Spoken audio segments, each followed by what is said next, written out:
Dental assisting is the fastest growing allied health need between now and I think the study that I looked at in 2018.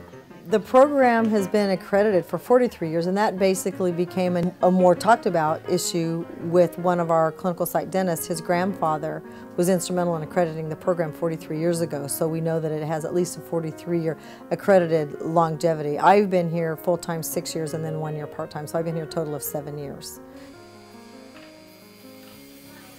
Primarily, our population tends to be female. It kind of tends to be a more female-dominated. In the assisting part of it, obviously people are more associate dentists with being a male, even though that's taking a gender role change. There's starting to be more female dentists, but primarily most of our students are female. We usually, in the time that I've been here, we have had 3 males. In a course of probably 6 or 7 years, we've had 1 per year. We have a little bit of everything. We, on occasion, have had a student that has finished a bachelor's degree in biology that really wants to go on to dental school, but this is kind of the segue to get there. Sometimes we have single moms that are in the program, sometimes married people, other times people that really, part of their focus, they think they want to go on to be hygienists, so this is kind of a stepping stone for that, to really find out if they work as well in the mouth as they think that they might. My sister was a dental assistant, so I started just helping out in the office that she worked in, and I decided I really liked it. And this is the only program around here that is actually full accredited. It's affordable, usually.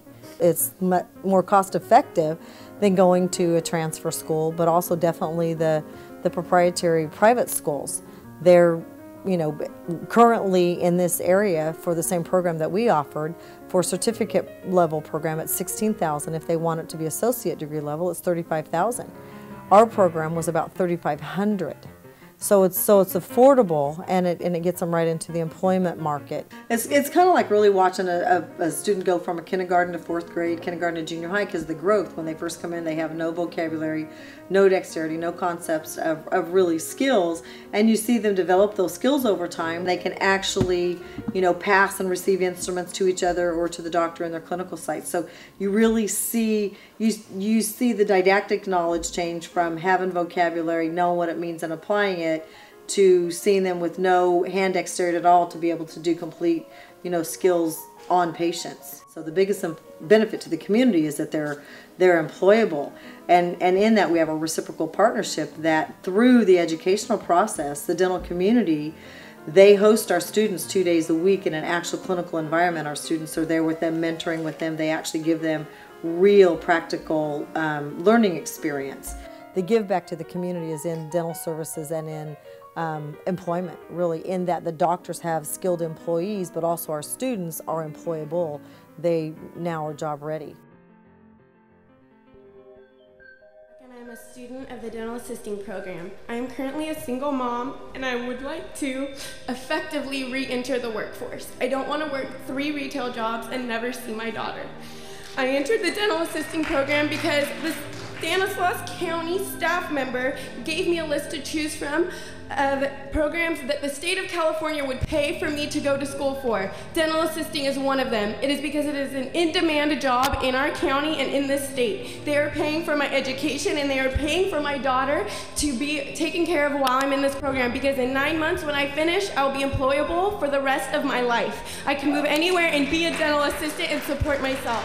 Not only that, the community is paying for it. They paid for a new building on the Measure E bond. Excuse me, sorry. The community has invested in this program, and the community college should invest back in the community. It only seems fair. Well, primarily the community probably is just as surprised and stunned as we are, considering we just severed a 40-year relationship with them. We have a brand new state-of-the-art built for our specific needs building in Measure E, and then over $300,000 in equipment. Their biggest question is, why was the program completely eliminated? Why was it never put out to community ed?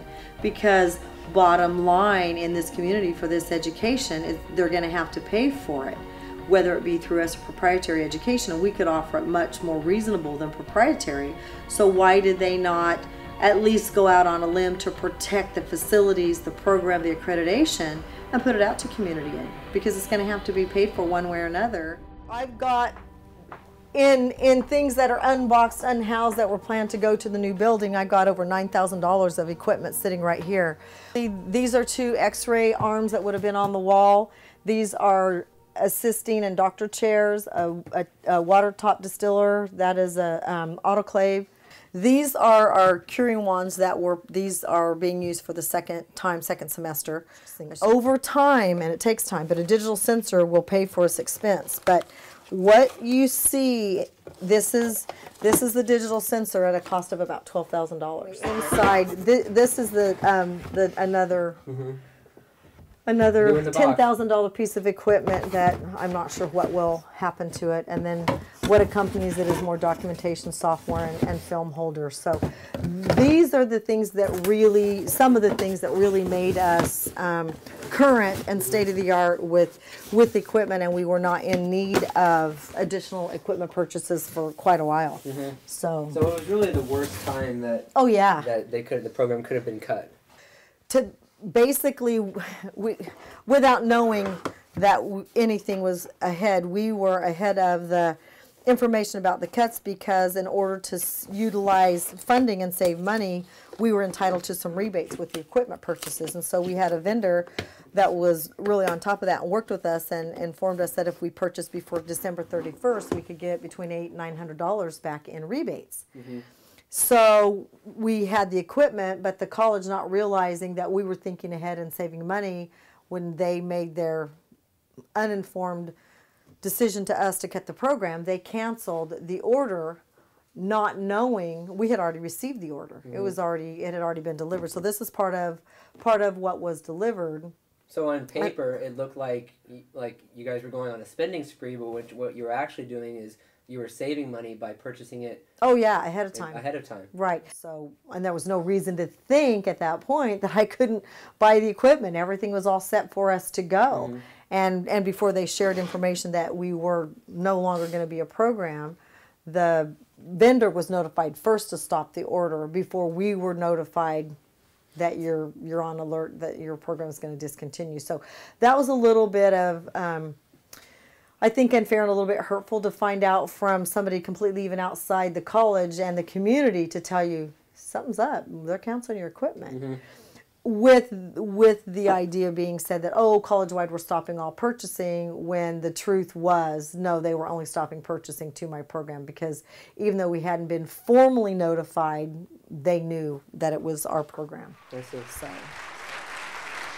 Good evening. I'm Dr. Dennis Hobby, past president, California Dental Association, as were Dr. Valentine and Dr. Soderstrom as your current president. I preceded Dr. Valentine for about 12 years as the chair of the advisory committee for the dental assisting program. Number one, JCs are here for vocational ed and higher education. Our program does both. They both move through to higher degrees and they are immediately employable. Number two, vocational ed is always the low-hanging fruit. It is more expensive because you are turning out a product, an employable product, not just having somebody pass a class. You can always put 200 people in a class with one teacher, and it's very cost-effective. Our program makes them employable. That's why it's expensive. Number three, this is a community college. There's a reason for that name. This program came from the community, from Dr. Soderstrom's grandfather. It was supported by the community all these years, and we've helped save it on numerous occasions. You have not given us a chance to even address how we could possibly save the program. You just want to axe it. Thank you. You know, the ratio of cost as to profit, they weren't thinking about the future. They were judging it on the current standard of to be quite honest with you, I never had a conversation to this moment with the board or with the president, aside from email and documented things that I tried to forward to them that I don't know, even in reading without a conversation, if they even understood what I was trying to explain, if they read it. But they never had a conversation. So that whole point is hard for me to answer because nobody ever had a decision in a conversation in 3 months before they, were hard and fast about the decisions that they made. So you never got a response to an email that you sent? No. Even if it had a fax like the ones you're telling us? Interesting. What I got prior to the March 9th board meeting emails that I sent, thank you very much. This has been very interesting. You know, but no response to anything else that was said, or no investigative conversations about, you know, you've got a new facility, Measure funded. We'd sort of like to see how to preserve it. How can we make it cost effective? What plans do you have? Never ever a conversation about that. A four-year or transfer student doesn't have more value than a vocational, because, I mean, if we realistically think about it, if everybody were transfer people, who would do the things that our vocational people do? I mean, if we only had dentists but nobody to help the dentist, how would your needs be met? Or, you know, if you think of anything else that requires a vocation. A mechanic isn't considered a four-year degree, but I don't know that an aeronautical engineer could change a spark plug. He has other expertise. How is he going to get to work if his car doesn't run? So we do need all those vocational people to meet all of our different lifestyle demands. The reality, high schools would like to think that every student is going to be a transfer student or go direct to college, but a lot of people, that's not their interest, or that's not their strength. And so vocational, there needs to be some type of education to meet other people's needs. Everybody has different interests and different strengths, and so vocation is really important. And it's not to say, and I don't want to say, that people that are vocationally educated don't have academic skills. They may not have academic interest, or this is the beginning footsteps of those academic interests. They may start in our program, which is a vocational program, but they're going to advance that academically to go on to be hygienists, possibly dentists, or, you know, other things. So it's not to say that, but for people that don't aspire to go on to a transfer school, it provides employment skills for them. Just was looking at, you know, programs that I could get done, you know, and get a job like right away, and dental assisting was one of them, and I thought, heck, I'll try it. So and I really like it a lot. So a lot of my friends always ask me, like, does it bother you looking in people's mouths all day? And it doesn't bother me. So, but it's not for everyone. A lot of people would find it gross, I guess. Program completion is easy to tell. If we're talking success of who finishes and who's employable, everybody that leaves our program, there's 100% success in completion of the program. When we're talking employability or boards passage, if you want to look at that as success, even if they don't pass that, which still, our program's pretty much at least an 80-85% pass rate. But just because they don't pass the board, that still doesn't mean they're not successful. They're still employable, just at the dental assisting level, not the registered dental assisting level. So essentially, I would say by completion of the program alone, they're 100% success rate. So I don't see where that rationale was very realistic at all. My name's Angela. I'm here from the dental assisting program. I'm just going to speak quickly over the topics I have here, since my time has been cut after 3.5 hours of standing, not sitting, and with no water. After 6 years working for a billion-dollar corporation, they downsized due to the economy, and they let go of laborers like me, but did not touch the salaries or the raises of executives.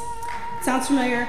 I was left with two options: to do an entry-level job that has a dead end, or to get an education that could mean a career for me, and that's what this is. When I leave here, I will be employable. I won't have a piece of paper that says I'm educated, but I can't get a job because the market's oversaturated. I will be employable, as Dr. Stoderstrom has just told you.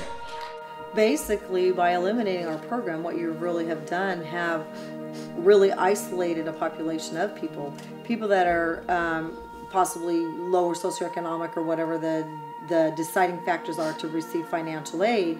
Those students will still be able to go to the proprietary schools because they're going to have their financial needs met through financial aid.